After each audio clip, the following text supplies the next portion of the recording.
Hello hello hello.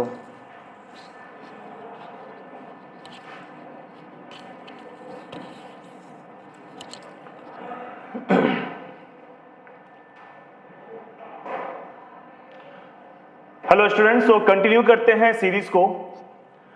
ये हमारे पास एक क्वेश्चन है जो जेई में भी आ रखा है एंड नीट में भी आ रखा है। क्वेश्चन है, the velocity of A bullet becomes 1/3 after it penetrates 4 centimetre in A wooden block, assuming that block is facing constant resistance during its motion in the block, the bullet stops completely after 4 plus x, find x। ये JEE में है और कुछ ऐसा ही wording करके आपका NEET में भी आया हुआ है। इस टाइप के क्वेश्चन में आपको क्या करना है समझिएगा।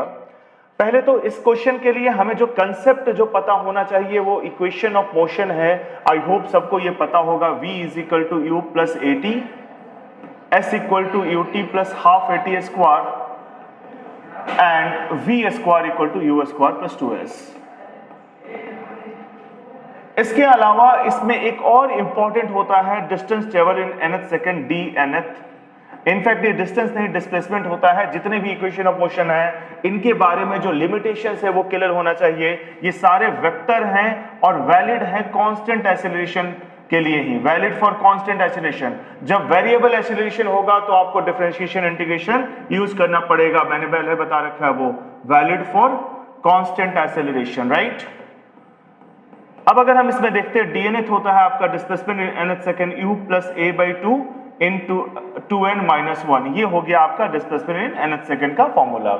अब अगर हम इस क्वेश्चन की बात करते हैं तो इस क्वेश्चन में बोला गया है कि पहला देखते हैं, दोनों एक जैसा ही है। इसका वेलोसिटी 1/3 हो जाता है आफ्टर ट्रैवलिंग थ्रू 4 सेंटीमीटर। तो हम क्या करते हैं, सबसे पहले इनिशियल वेलोसिटी u ले लेते हैं और फाइनल वेलोसिटी आपका हो जाता है u बाई 3, क्योंकि बोला गया है इसमें 1/3 हो जाता है। एक्सेलरेशन आपको निकालना, ऑब्वियस सी बात है, ये रिटार्डेशन आएगा, नेगेटिव के फॉर्मेट में आएगा और आपको दिया है डिस्प्लेसमेंट आपका 4 सेंटीमीटर।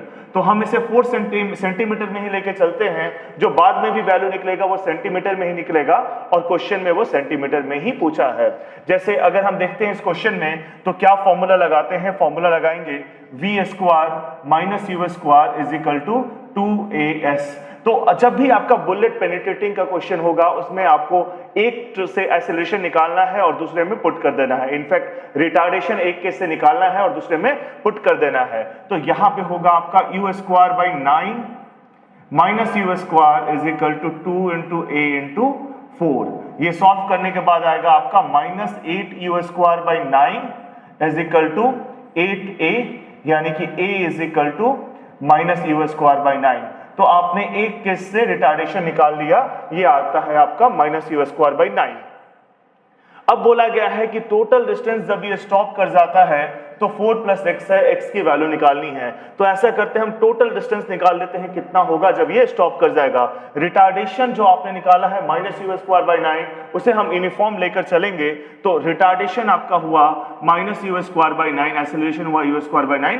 रिटार्डेशन आप बोलोगे, देखिए रिटार्डेशन और एक्सेलरेशन में डिफरेंस को समझिए। इसे हम बोलेंगे acceleration minus u square by 9 और अगर बोलना होगा रिटार्डेशन तो retardation you square by 9। Retardation itself is a negative word. अगर कहीं लिखा है रिटार्डेशन 2 मीटर पर सेकंड स्क्वायर है, इसका मतलब एक्सेलरेशन माइनस 2 मीटर पर सेकंड स्क्वायर है। सो ए माइनस यू स्क्वायर बाई 9 हो गया, इनिशियल वेलोसिटी u है आपका और फाइनल वेलोसिटी आपका 0 हो गया। तो अगर इसमें डिस्टेंस कितना होगा वो हम चेक करते हैं, ठीक है। अगर इसे मैं फॉर्मूला में पुट करता हूं v square equal to u square plus 2as, तो ये होगा आपका 0 square is equal to u square plus 2 into u square minus u square by 9 into s। ये राइट हैंड साइड में आएगा 2 बाई 9 u square into s, because ये negative sign है, राइट हैंड साइड में आएगा तो प्लस हो जाएगा, is equal to u square. यहां से आपके पास s की वैल्यू आएगी 9 बाई 2 यानी कि 4.5 सेंटीमीटर। बट बोला गया है कि जो भी डिस्टेंस है आप इसे 4 प्लस एक्स ले लो। तो मैं अगर इसे 4 प्लस एक्स लेता हूं तो आपके पास x की वैल्यू आ जाएगी 0.5 सेंटीमीटर, 0.5 सेंटीमीटर। ओके, सो इस केस में ये आंसर जाएगा 0.5 सेंटीमीटर। राइट। कुछ ऐसा ही क्वेश्चन ये भी है, इसमें भी 1/3 हो जा रहा है आफ्टर पेनिट्रेटिंग 40 सेंटीमीटर। तो यहाँ पे भी आपका जो एक्सेलरेशन आएगा वो बिल्कुल वैसे ही हम निकालेंगे। मैं कुछ अलग कलर लेकर यहाँ पे निकाल देता हूँ, ठीक है। u²/9 minus u² is equal to 2a into s24 बोला गया है इसमें, तो ये बन जाएगा आपका -8u²/9। ये भी बिल्कुल वैसा ही है, बिल्कुल मिलता जुलता क्वेश्चन है नीट का। मतलब कि जेई और नीट के काफी क्वेश्चन मिलते जुलते हैं, तो आप चाहें तो जेई मेन के क्वेश्चन भी कुछ अटेम्प्ट कर सकते हैं। Is equal to 48a, right. So यहां से आपका a आ जाएगा -u²/54 राइट, बिकॉज 8 6 48 एंड 6 इधर आता है तो 54 हो जाएगा। सो एक्सेलरेशन आपके पास आ गया। टोटल डिस्प्लेसमेंट इसमें पूछा है, तो टोटल डिस्प्लेसमेंट के लिए वैसे ही 0² minus u² is equal to 2 into a हमारे पास है -u²/54 इंटू s। इसे अगर आप सॉल्व करते हो तो s आपके पास आएगा 54/2 यानी कि 27 सेंटीमीटर। तो इस टाइप के क्वेश्चंस को आप इजीली कर सकते हो। आपको करना क्या है, एक्सेलरेशन निकालना है एंड देन एक दूसरे में पुट करना है। नेक्स्ट मूव करते हैं। एक फॉर्मेट ऑफ क्वेश्चन और होता है, इसमें ये रहता है कि एक किड जो है वो रोड पे प्ले कर रहा है, खेल रहा है, ड्राइवर जो है वो देखता है d डिस्टेंस पे किड रहता है और तब वो ब्रेक लगाता है। इसकी वेलोसिटी u है, तो आपको बताना है कि ब्रेकिंग डिस्टेंस क्या होगा, या सेफ ब्रेकिंग के लिए आपको दिखाना है कि वेलोसिटी इसकी u जो है या v जो है, ठीक है, ये less than equal to √2ad होनी चाहिए। तो ऐसे केस में हम देखेंगे कि क्रिटिकल सिचुएशन क्या होगा। क्रिटिकल जो होगा वो सेफ ब्रेकिंग के लिए कि ड्राइवर बिल्कुल यहां तक पहुंच जाए, ठीक है, जस्ट बिफोर द किड। तो ऐसे केस में भी इनिशियल वेलोसिटी आप u लोगे, फाइनल 0 लोगे, डिस्प्लेसमेंट आप d लोगे, एक्सेलरेशन आप मान लेते हैं a - a लेंगे क्योंकि रिटार्डेशन है। अगर आप इसको सॉल्व करते हो तो आपके पास u² इक्वल टू 2ad आता है, यानी u आपके पास √2ad आता है।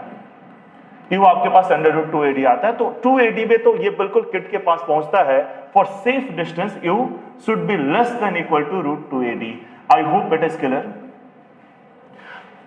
नेक्स्ट क्वेश्चन की तरफ आते हैं। देखिए ये क्वेश्चन है आपका सर्कुलर मोशन से। अब पार्टिकल नीट 2024 का क्वेश्चन थोड़ा सा ट्रिकी है। A particle moving in a uniform speed in circular motion maintains constant acceleration, constant velocity but varying acceleration, varying velocity and varying acceleration, constant velocity।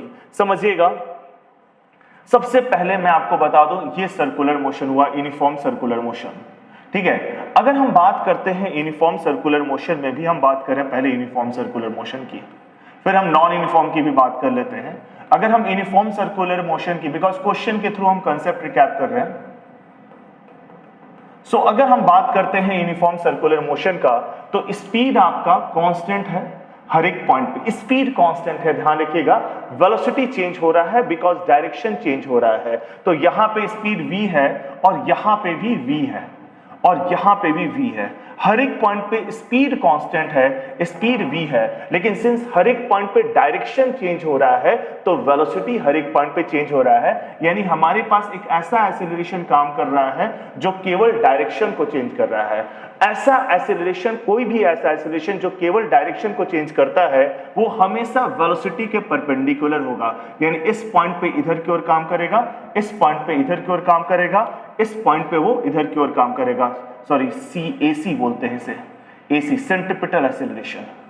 Okay, सो ऐसा कोई भी acceleration जो हमेशा velocity का परपेंडिकुलर होगा, वो डायरेक्शन को चेंज करेगा। या कोई एक्सेलरेशन अगर डायरेक्शन को चेंज कर रहा है तो always it is perpendicular to the velocity. तो इस केस में एक ऐसा एक्सेलरेशन काम करेगा हर एक पॉइंट पे, जैसे वेलोसिटी यहां पे इधर होगा तो ये एक्सेलरेशन इधर की ओर होगा और ये टुवर्ड्स द रेडियस होगा, क्योंकि वेलोसिटी जो होता है सर्कुलर मोशन में वो टेंजेंट की तरफ होता है और टेंजेंट पे परपेंडिकुलर आपका रेडियस होता है, तो इसलिए ये रेडियस की तरह काम करेगा। अगर हम बात करते हैं सेंट्रीपिटल एक्सेलरेशन की वैल्यू, तो इसकी वैल्यू होती है v² r, या इसे हम कहेंगे ओमेगा स्क्वायर आर के बराबर होगा। That is the value of the centripetal acceleration. ये एंगल 90 डिग्री हुआ। ये हर एक पॉइंट पे डायरेक्शन को चेंज करने के लिए रिस्पॉन्सिबल है। तो आप देख सकते हो अगर हम यूनिफॉर्म सर्कुलर मोशन में बात करते हैं तो हर एक पॉइंट पे वेलोसिटी की डायरेक्शन चेंज हो रहा है। तो वेलोसिटी क्या कांस्टेंट है? इसे हम कांस्टेंट नहीं बोलेंगे। सबसे बड़ा मिस्टेक होगा कि आप इसे कांस्टेंट बोलोगे कि यूनिफॉर्म है तो कांस्टेंट होना चाहिए। नहीं, हर एक पॉइंट पे डायरेक्शन चेंज हो रहा है तो वेलोसिटी कांस्टेंट बोलना सही नहीं होगा। वेलोसिटी कांस्टेंट नहीं है। और अगर वेलोसिटी का डायरेक्शन चेंज हो रहा है, एक्सीलरेशन जो कि हर एक पॉइंट पे वेलोसिटी के परपेंडिकुलर होता है, यानी यहाँ पे इस डायरेक्शन में परपेंडिकुलर है, यहाँ पे इस डायरेक्शन परपेंडिकुलर है, यहाँ पे इस डायरेक्शन परपेंडिकुलर है, हालांकि उसका मैग्नीट्यूड सेम है बट उसका डायरेक्शन हर एक पॉइंट पे चेंज हो रहा है। सो एक्सेलरेशन भी चेंज हो रहा है। मतलब यूनिफॉर्म सर्कुलर मोशन में स्पीड यानी कि मैग्नीट्यूड ऑफ वेलोसिटी ये कांस्टेंट होता है। स्पीड यानी कि मैग्नीट्यूड ऑफ वेलोसिटी कांस्टेंट होता है और मैग्नीट्यूड ऑफ एक्सीलरेशन कांस्टेंट होता है but not direction. Constant magnitude of acceleration but direction constant नहीं होता है। इसलिए इस केस में आपका आंसर जाएगा varying velocity and varying acceleration. This is the answer. I hope आपको क्लियर होगा ये concept. Okay, one more question देखते हैं हम लोग। ये भी सर्कुलर मोशन का ही है, ऑप्शन इसमें नहीं दे रखा है मैंने। A bob is whirled in a horizontal plane by means of a string with initial speed omega RPM. The tension in the string is T. अब आप समझिएगा, अगर हम एक स्ट्रिंग को इस तरीके से घुमाते हैं, कुछ ऐसा जाएगा ये, और यहां पे अगर बॉब रहता है तो बॉब के पास जो भी टेंशन है, स्ट्रिंग में जो भी टेंशन है, वो इसके सेंट्रीफ्यूगल फोर्स की वजह से है। सेंट्रीपिटल फोर्स सर्कुलर पाथ में ले जाने के लिए रिस्पॉन्सिबल होता है, उसका रिएक्शन फोर्स बॉडी पे काम करता है जो कि सेंट्रीफ्यूगल होता है। इसका फॉर्मूला दोनों का सेम होगा because it is action reaction pair. हमने फॉर्मूला देखा, इसका क्या होगा, जस्ट अ मिनट। सो यहां पे मैंने आपको फॉर्मूला बताया था, वो स्लाइड इरेज हो गया, जिसमें मैंने आपको बताया था कि m ओमेगा स्क्वायर r इसका फॉर्मूला होगा। तो इस केस में भी जब ये सर्कुलर पाथ में घूमता है बॉब, तो यहां पे ये आपका बॉब हुआ और यहां पे टेंशन T काम कर रहा है। इधर की ओर m omega square r centripetal force और सेंट्रीफ्यूगल फोर्स बराबर होता है और यहाँ पे टेंशन T इसे बैलेंस कर रहा है। मतलब कि T m omega square r के बराबर होगा। अब अगर आप नया ओमेगा को 2 ओमेगा करते हो, ट्वाइस करते हो, आप क्लियरली देख सकते हो ये स्क्वायर के प्रोपोर्शनल है। अगर इसे ट्वाइस करते हो तो ये 4 टाइम्स हो जाएगा। तो T1 होगा आपका m into 2 omega whole square r यानी कि 4t के बराबर होगा। यानी आंसर आपका जाएगा इसका 4t। Thank you.